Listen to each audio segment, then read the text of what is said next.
This up by political strategist Olivia Gregoire. Olivia, hello and welcome. We just saw there in that piece that many people look at Benoît Hamon as an outsider, this man who came in as a surprise to win this first round of the socialist primary. Is that why people like him so much, because he is an outsider? How could we say that Benoît Hamon is a real outsider? That man has never made any job except politics. He's never worked in a company or something like that. So, and he admits that he's kind of professional of the politics. That's what say Benoît Hamon about himself. So, first of all, we do have someone with Benoît Hamon who is a real specialist of politics. He's not really an outsider. The fact is that he's an outsider since he has left the French government in 2014, the same moment when Arnaud Montebourg left the government. It was 3 years ago, but the main difference is that Benoît Hamon did take these 3 years to work hard on the program. And what I think is the main difference and the main characteristic of the victory of Benoît Hamon is that, first of all, he has worked a lot on the program, on the project, and what he wants to share and propose to the French people. I would say like François Fillon. It's approximately the same run about Benoît Hamon and François Fillon. Secondly, they work for their project and not against the other competitors. They were not lost in the competition, fighting by words on TV, etc. He was always making meetings, appointments to sell his project and his program. And at least I think that, as you said, he's not as well known as Manuel Valls, who was the former French Prime Minister. He's not as well known as Arnaud Montebourg, who was also well known. So I admit that there is something that we can say that the less known is the best to run the competition in 2017 in France. It's the same for François Fillon, who was not written. It was not written that he will win, but he won. It's the same for Benoît Hamon, and I'm not at all surprised by the result of yesterday. Now, he will be facing off former Prime Minister, as you were saying, Manuel Valls, next Sunday. But regardless of who wins the socialist nomination, most polls now show that no socialist candidate will make it through to the second round of the French presidential election in May. Why do you think the socialists have lost their momentum, so to speak? Is it all because of 5 years of François Hollande? People have had enough?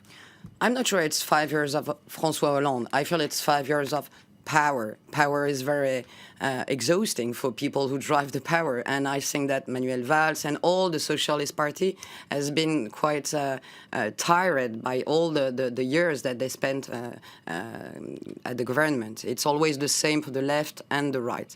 I think the most important is, the key issue is the real fight for left wing occurring inside the primaries. This is one of the key issue. And as you said in a few media, I think that Mélenchon and Macron are always and still main actors of this left primaries. So if the question is, will there be or Benoît Hamon or Manuel Valls or one socialist at the second turn of the presidential, I don't know. And who will be in charge of the left? Will that be Benoît Hamon or Manuel Valls, or will that be Mr. Mélenchon or Mr. Macron? In the case of Macron, we can say that the left can be at the second turn of the presidential, even if they say that they are not on the left wing. He was on the left government, so he should embody the left at the presidential. And this is the main issue. It can be possible not to be present at the second turn of a socialist, but there can be a left man. We've seen so much of a shift to the right around the world, in the UK with Brexit, of course, in the United States with Donald Trump. Do you see the same thing happening here in France with a conservative or very conservative French president coming up? We cannot be blind about this. We must see this. So we do not write the story, so I don't know what's going to happen.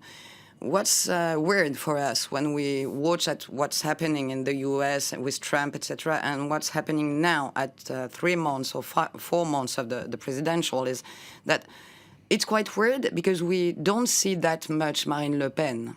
And we the leader of the National Front. Of the National Front. And we saw that she would be present in all the TV and media to push the program, etc. for one moment, people say silence is always a good strategy for her, because when she doesn't speak, she gets voters coming around. I'm just asking myself now, isn't it the moment for the National Front to boost the campaign, because we don't see her?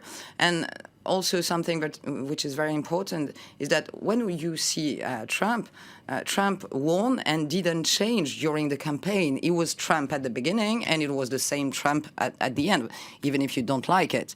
Marine Le Pen was Marine Le Pen and was very Le Pen. It was 1 year ago. But now, approaching the match, it appears like she's a little bit more institutional. She wants to convince, so she gets to go on media and to be a little bit more consensual and a little bit sweet to get people coming to her. Is this the good strategy to get a little bit more in the consensus? I think it's not the best strategy, and I think that we should watch Marine Le Pen very accurately in the coming weeks, because she's in an institutionalization wave, and I'm not sure that it's going to pay. And she must be very careful also with François Fillon, because François Fillon of the right wing do manage to grab a lot of people coming from the former left and the right, I would say the extremists. So he managed to get a lot of voices. So it's not that easy for Marine Le Pen now. All right. Thank you so much for that, Olivier Grégoire, for talking about that socialist primary and the run-up to the French presidential election, those 2 rounds of voting that are coming up in April and May this